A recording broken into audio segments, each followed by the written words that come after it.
Bonjour à tous. Cette vidéo-là, c'est un petit peu un résumé de mon défi d'un objet en moins par jour que j'ai fait au mois de décembre. Une des choses que j'ai remarqué, c'est qu'en m'obligeant à faire régulièrement du tri, ça avançait un petit peu plus vite que quand j'en fais seulement dans mes journées de congé. Parce que même si ça ne bouge pas beaucoup, le fait que j'en débarrasse quand même, ça fait une différence. Je pense qu'au total, j'ai peut-être débarrassé l'équivalent de 4 boîtes durant mon défi. Donc, ça fait toujours ça de moins chez moi.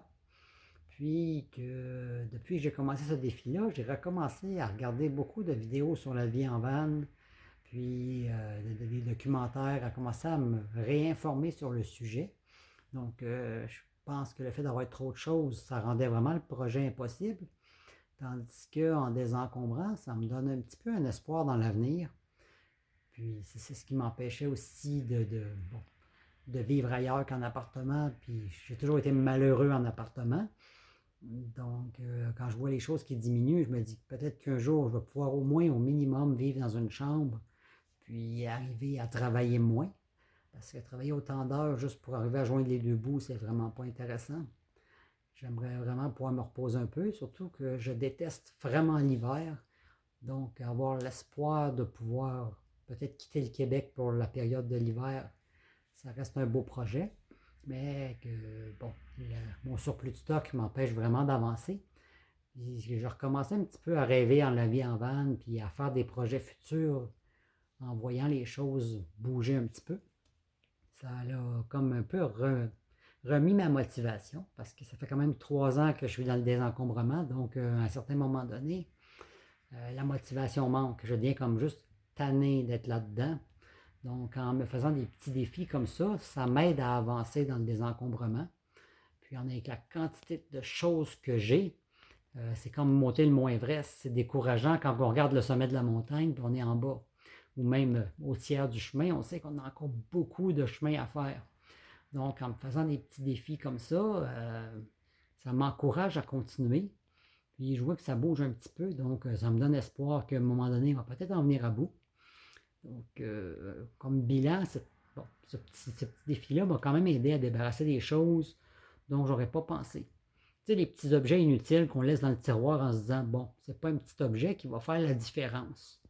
Mais au bout du compte, j'ai quand même réussi à ramasser l'équivalent de 4 boîtes. Donc, les petits objets, un coup accumulés, finissent par faire quand même une différence. C'est surprenant de voir combien j'en ai éliminé en enlevant toutes les petites choses, que je suis arrivé à en éliminer quand même une bonne quantité. Donc, ça valait quand même la peine de le faire. Puis, comme je disais dans mon autre vidéo, mon prochain défi, bien, je vais m'attaquer aux choses plus longues que je vais faire en une semaine. Donc, mes prochains débarras, si on peut dire, vont se faire aux semaines. Je vais quand même faire quelques petites vidéos entre-temps des petites pensées minimalistes, des choses qui me passent par la tête. Mais pour ce qui est vraiment du tri, ça va vraiment être un bon tri d'une semaine. C'est ce que je vais faire jusqu'à temps que, comme le défi que j'ai fait maintenant, après un mois, c'était rendu difficile de trouver des objets. Tu sais, c'était juste des choses longues à trier, j'étais trop fatigué pour le faire.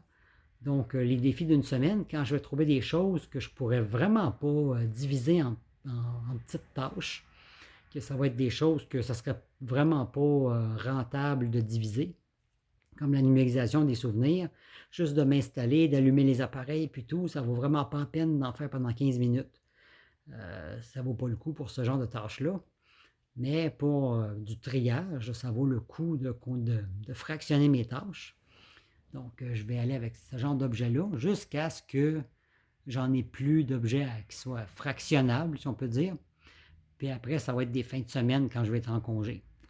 Donc, je commence mon prochain défi, en fait, cette semaine, ça va être vraiment le fameux tourniquet à épices qui prend énormément de place, dont je n'ai jamais le courage de transférer les épices.